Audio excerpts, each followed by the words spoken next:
Dan kondisi ini tuh disebutnya tuh involusi. Kondisi di mana persaingan yang sangat ketat malah berakhir dengan kerusakan diri sendiri.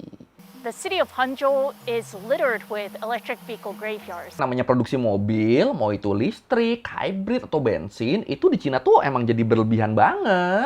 Kita bahas Cina-Cinaan lagi. Udah banyak kan yang kita ngomongin Cina ya, tapi ya kebanyakan kan tentang pertumbuhan yang pesat kan. Dan menariknya ternyata pertumbuhan mereka yang edan-edanan ini tuh ada efek negatifnya loh. Bubble ekonomi mereka yang tumbuh terlalu pesat pada akhirnya tuh malah pecah karena terus-terusan dipompa.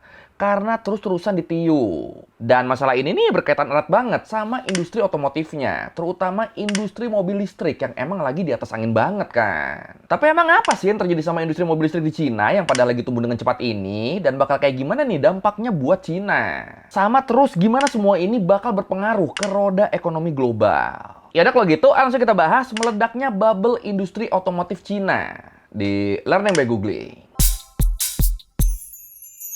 Oke, sebelum kita ngebahas apa yang terjadi di industri otomotif Cina dan dampaknya, gue mau ngasih gambaran yang lebih luas dulu nih soal kondisi industri secara keseluruhan di sana.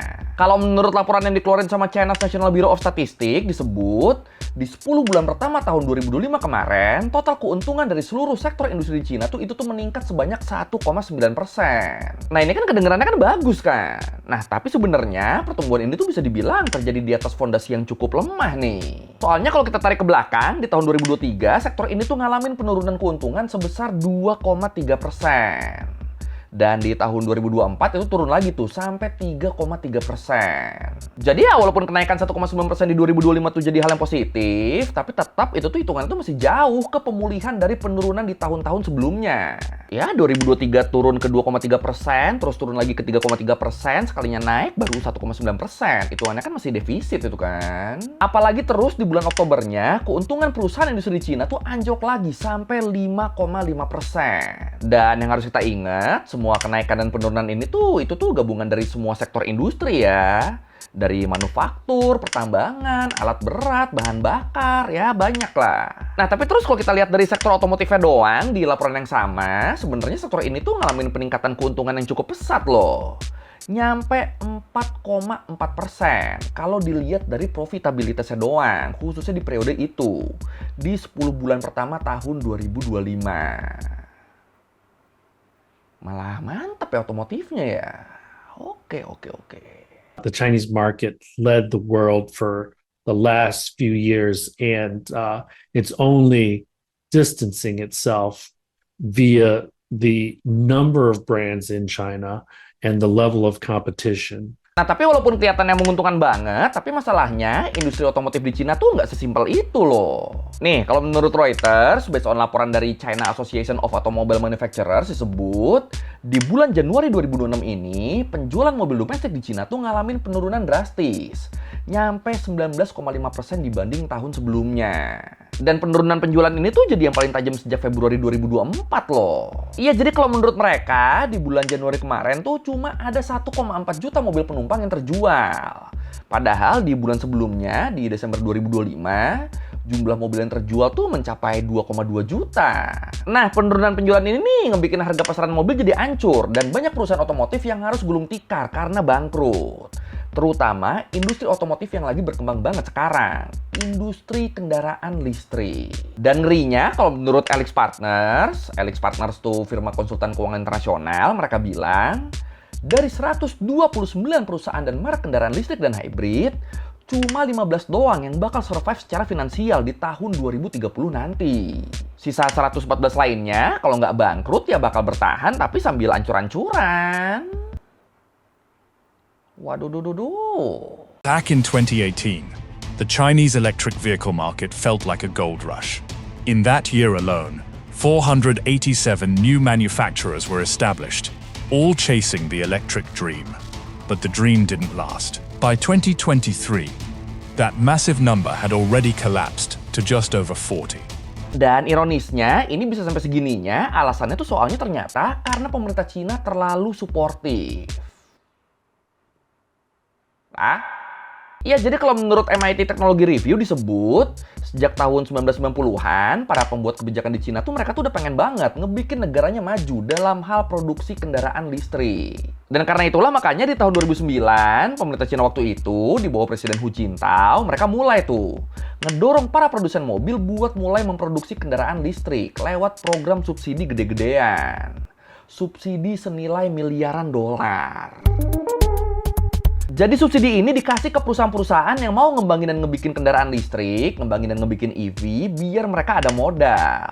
Dan biar konsumen yang mau beli juga dapat harga yang cukup murah. Cuma ya waktu itu kan EV itu kan belum umum kan, teknologinya juga tuh belum sebagus sekarang. Tapi walaupun gitu, pemerintah Cina tuh bodo amat. Mereka terus nyokong industri EV ini biar bisa berkembang. Bahkan setelah presidennya diganti jadi Xi Jinping, pemerintah Cina tuh masih terus ngedukung sektor industri, termasuk di sini industri EV secara gede-gedean. Dan puncaknya di tahun 2021 tuh kan ada tragedi di Cina kan. Tragedi ketika perusahaan raksasa real estate Evergrande ngalamin kebangkrutan karena pembangunan terus-menerus yang padahal nggak ada yang beli tuh unitnya tuh.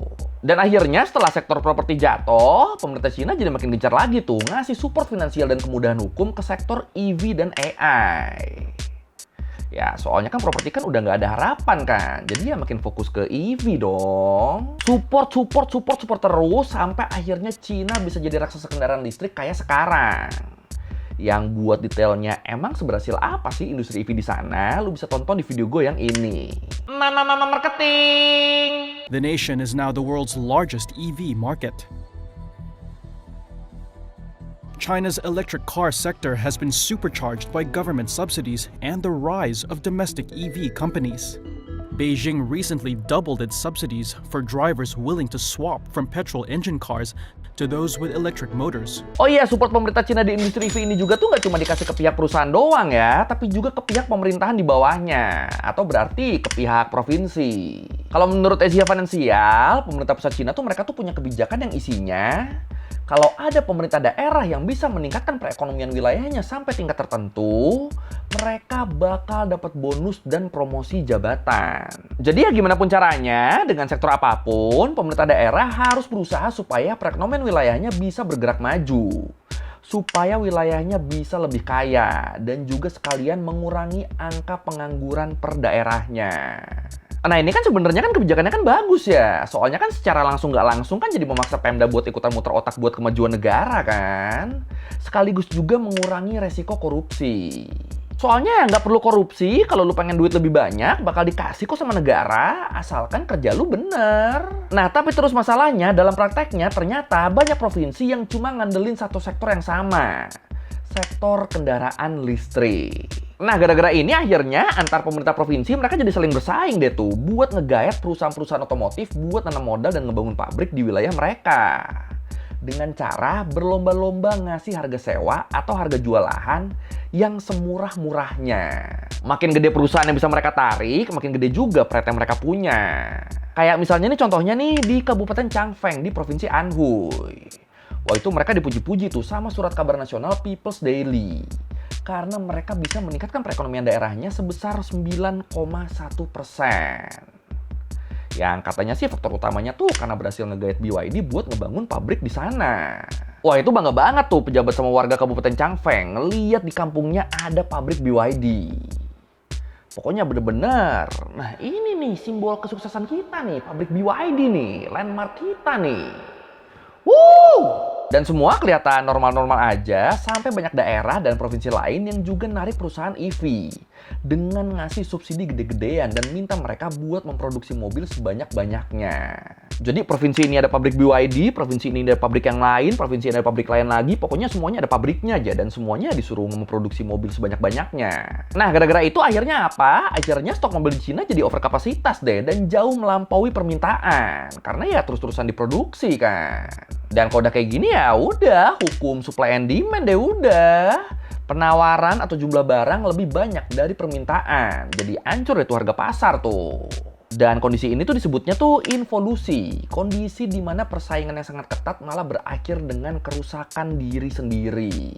Mana masyarakat Cina lagi pada ngehemat duit lagi kan, lagi pada mengurangi belanja besar karena ketidakpastian ekonomi. Jadinya ya nggak ada tuh yang beli mobil tuh. Ya kebayang kan, produksinya banyak, yang belinya dikit. Ya udah, oversupply udah, hancur udah harga pasarannya. Aduh. China has the ability to produce roughly twice as many cars as it sells at home each year. The government has thrown its weight behind the EV industry to cement China's global lead. Nah, kalau menurut German Autopreneur, mereka bilang yang namanya produksi mobil, mau itu listrik, hybrid, atau bensin, itu di Cina tuh emang jadi berlebihan banget. Disebut dalam setahun, Cina tuh bisa memproduksi 54 juta mobil. Tapi cuma 27,5 juta doang yang bener-bener kejual. Atau ya berarti cuma setengahnya doang tuh yang laku tuh. Aduh. Dan mirisnya lagi disebut cuma 15% produsen mobil aktif yang bisa mencapai ambang batas profitabilitas. Cuma 15% doang yang masih bisa dapat keuntungan. Sisanya ya berarti antara rugi atau ya paling cuma nutup modal doang. Dan karena stok barangnya banyak tapi yang minat beli cuma dikit, akhirnya ya jadi perang harga deh tuh. Perusahaan jadi harus mangkas harga jual mobil mereka secara gila-gilaan deh. Kayak BYD misalnya, itu mereka tuh harus nurunin harga jual mobil mereka sebesar 32%. Dan kalau BYD udah gitu ya mau nggak mau perusahaan lain yang lebih kecil mereka juga harus ngejual dengan harga yang lebih murah dong kalau pengen laku. Ya soalnya kalau mereka nggak ikut nurunin harga mobil mereka kan jadi selevel sama BYD kan. Ya kalau udah gini kan orang ya pasti lebih milih BYD lah. Dan dari semua produsen mobil Cina yang terdaftar di bursa saham di awal 2026 ini, margin laba bersih mereka tuh cuma 0,83% loh. Padahal di tahun 2019 tuh mencapai 2,7%. Jadi ya emang jauh banget nih turunnya nih. Hampir 70% penurunan margin laba bersihnya. Gila ya, ngeri loh ini loh. These electric cars used to be the latest technology on China's roads. But now, hundreds of these models lie forgotten in a giant clearing, lost to waves of new and improved electric cars. The city of Hangzhou is littered with electric vehicle graveyards. Nah, kalau menurut The Economic Times, dengan makin banyaknya mobil-mobil terbengkalai yang nggak kejual karena produksi berlebihan, akhirnya sebagiannya tuh disita sama pemerintah dan dilelang dengan harga yang lebih murah. Terus sebagian lagi yang nggak kesita, itu diborong sama dealer-dealer dengan harga yang bener-bener murah banget. Dan nantinya sama mereka, sama dealer-dealer ini, itu tuh dijual lagi tuh ke konsumen. Dijual dengan harga yang jauh di bawah harga aslinya. Bahkan bisa sampai 60% lebih murah dari harga resminya loh. Dan semua itu adalah mobil baru. Tapi walaupun mobilnya baru, tapi brandingan mobil yang mereka jual dengan harga terjun bebas ini tuh dibikin jadi mobil bekas. Mobil bekas dengan pemakaian 0 km. Dan ini begini soalnya mobil-mobil ini kan sebelumnya kan udah pada diasuransiin kan. Tapi ya emang belum kejual aja ke konsumen. Atau ya pokoknya intinya walaupun harganya tuh murah banget, tapi mobil-mobil ini tuh masih mobil baru ya. Belum pernah dipakai sekalipun. Dan situasi ini jelas ngebikin produsen-produsen makin terpuruk dong. Ya, kalau dia ngejual mobil baru mereka seharga 60% lebih murah, berapa banyak lagi coba kerugian yang bakal mereka tanggung karena nggak laku. Masa harus pada banting harga juga? Masa harus pada banting harga lagi buat ngejar yang 60% ini? Makanya Xi Jinping sendiri, beliau juga tuh sampai udah ngeluarin pernyataan yang mengkritik investasi berlebihan di bidang kendaraan listrik dan AI. Dia tuh ngerasa, kenapa harus pada investasi di sana semua sih? Padahal masih banyak loh sektor lain yang bisa dikembangin tuh masih banyak loh. Kenapa pada EV sama AI semua? Ini yang EV pada produksi mobil lagi. Aduh, gimana nih? Ini daerah-daerah investasi kok modal FOMO doang. Yang satu bikin pabrik mobil listrik kok semuanya langsung ikutan. Ini gimana sih? Sektor yang lain padahal masih banyak loh.